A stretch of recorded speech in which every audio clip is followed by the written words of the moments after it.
नमस्कार, मैं हूं विवेकानंद शर्मा। आप देख रहे हैं the Vivek views. The Vivek views की टीम अभी घूम रही है अलवर ज़िले की रामगढ़ विधानसभा क्षेत्र में। क्या है यहाँ के मुद्दे और किस प्रकार से किसको मिल सकता है टिकट, भाजपा से और कांग्रेस से करेगा कौन मुकाबला, तमाम चीज़ों पर हमारी टीम यहाँ कर रही है पड़ताल। घूमते फिरते हमारा संपर्क हो गया गंडूरा ग्राम पंचायत के पूर्व सरपंच अजीत सिंह जी से। आइए जानते हैं इनसे क्या है क्षेत्र के मुद्दे। जी, किन मुद्दों पर चुनाव लड़ा जा रहा है अभी? मुद्दा तो बेसिकली विकास का होना चाहिए, लेकिन रामगढ़ विधानसभा में पिछले 30 सालों से एक ही मुद्दा रहता है, हिंदू और मुसलमानों का। जी, उसी के आधार पर चुनाव होता है और उसी के आधार पर हार जीत का फैसला होता है। विकास कोई बड़ा मुद्दा नहीं है आपके इस विधानसभा में? विकास से वंचित है हमारी विधानसभा। लोग चुनावों के आगे पीछे विकास की बात करते हैं, लेकिन चुनाव के दौरान में विकास मुद्दा नहीं रह जाता। अभी क्या लगता है, अभी कुछ समय बाद उपचुनाव यहाँ होना है, भारतीय जनता पार्टी से कौन हो सकता है यहाँ से प्रत्याशी, किस प्रकार का प्रत्याशी हो सकता है, क्या कहना है आपका? देखिए, भारतीय जनता पार्टी में अभी प्रत्याशियों की काफ़ी लंबी फहरिस्त है। प्रत्याशी होना चाहिए कोई मजबूत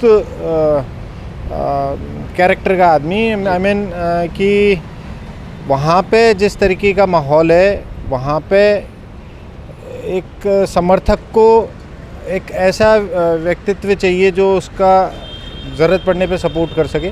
लोग ऐसा कहते हैं कि रामगढ़ विधानसभा बहुत सेंसिटिव विधानसभा है। सीधी बात करें तो बताएं कि बड़ी संख्या में यहाँ मेव हैं, मुसलमान, हिंदू मुसलमान के आधार पर चुनाव होता है। क्या लगता है, कोई आक्रामक छवि का व्यक्ति आपके यहाँ उम्मीदवार होना चाहिए? आक्रामक आप गलत शब्द इस्तेमाल कर रहे हैं, लेकिन देखिए, कांग्रेस से जो उम्मीदवार रहते हैं और इतने सालों से 1990 से वो लगातार यहाँ पे बने हुए हैं, और जो उनके समर्थक हैं वो काफ़ी कट्टर मेंटलिटी के हैं। ऐसी स्थिति में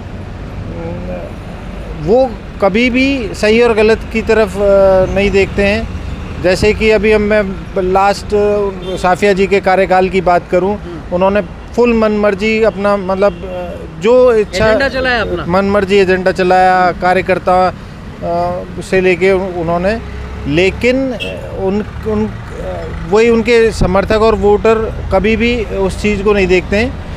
यहीं पर हमारे जो प्रत्याशी थे जो हार गए थे, उन्होंने कभी उन चीज़ों का विरोध नहीं किया। साफिया की बुराई लोग करते हैं कि उसने बहुत गलत काम किए या मनमर्जी चलाई, लेकिन जब हमारे प्रत्याशी की तरफ हम देखते हैं तो वो शांत क्यों रहा? कहीं कोई विरोध प्रदर्शन या किसी चीज़ का कोई आपके विरोध प्रत्याशी नहीं मतलब कौन? मतलब मैं कहूँगा कि उस वक्त सुखवंत सिंह जी प्रत्याशी थे जो हार गए थे जी। तो उन 5 सालों में सुखवंत सिंह जी बिल्कुल ही किसी भी चीज़ का विरोध नहीं कर पाए। तो ऐसा हमें प्रत्याशी नहीं चाहिए।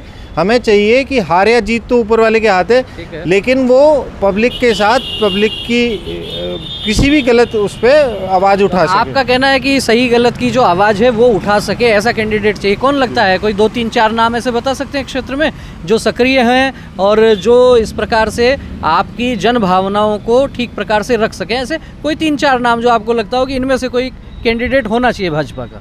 देखिए, पिछली बार जब हमारे भाजपा के जो कैंडिडेट थे जय आहूजा जी, वो काफ़ी अच्छे व्यक्तित्व के व्यक्ति हैं, लेकिन उनका जो क्षेत्रवाद और परिवारवाद के नाम पर काफ़ी ज़्यादा विरोध हुआ था। इसी की वजह से पार्टी को, मतलब दूसरे जो एक कैंडिडेट थे सुखवंत सिंह जी जो खड़े हो गए थे, उनको काफ़ी वोट मिले थे और उनको नहीं मिले। सीधी बात करें, एकदम तो सीधी कैंडिडेट्स की बात करें। कैंडिडेट की बात कर रहा था कि हम, जैसा कि प्रतीत होता है कि क्षेत्रीय उम्मीदवार पब्लिक को चाहिए जो कि मजबूत छवि और कैरेक्टर का हो, और उसमें क्षेत्रीय उम्मीदवारों में अभी हमारे लोकल रामगढ़ के देवेंद्र दत्ता सरपंच हैं, रमन गुलाटी जी हैं, मेजर धीर सिंह जी हैं और निर्मल सूरा जी हैं। तो ये कुछ क्षेत्रीय उम्मीदवार हैं जो काफ़ी समय से काफ़ी समय से एक्टिव हैं और इनमें से मजबूत कोई भी व्यक्ति हैं। आना चाहिए ना। हाँ, इनमें से आप कोई चूंकि व्यक्ति आना चाहिए। खुद सरपंच रहे, रैपिड फायर राउंड करते हैं, केवल सीधा सवाल, इनको जो भी कैंडिडेट आपको लगता है कि ये कैंडिडेट होने चाहिए, क्या आप इनको रेटिंग दे सकते हैं 1 2 3 4, पहले पर कौन, दूसरे पर कौन? देखिए, मैं पहली रेटिंग दूंगा मेजर धीर सिंह जी को। दूसरे पर? फौज से रिटायर्ड हैं, फौजी बहुत हैं, रिटायर्ड फौजी भी और वैसे भी। और हमारे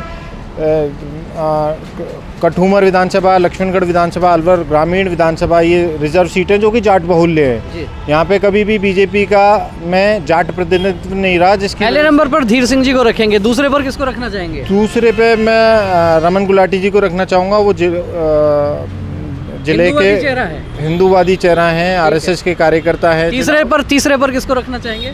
मैं तीसरे पे देवेंद्र दत्ता जी को रखना चाहूँगा। वो लोकल रामगढ़ से सरपंच रहे हैं, उनके पिताजी भी सरपंच रहे थे लंबे समय। ये हमारी चर्चा हुई गंडूरा के पूर्व सरपंच अजीत सिंह जी से, और हमने तमाम मुद्दों पर इनसे बेबाकी से बात भी की, और बात ये भी की कि भारतीय जनता पार्टी से कौन होना चाहिए उम्मीदवार। इनका अपना विचार है, स्थानीय कैंडिडेट्स की ये बात करते हैं, पुराने लोगों की क्या कार्यशैली रही उस पर भी बात करते हैं। आगे चलते हैं, इस क्षेत्र में और लोगों से करेंगे चर्चा और जानेंगे आखिर यहाँ क्या है, जनता का हाल क्या है, जनता के मुद्दे। बने रहिए द विवेक व्यूज के साथ। बहुत बहुत धन्यवाद, नमस्कार।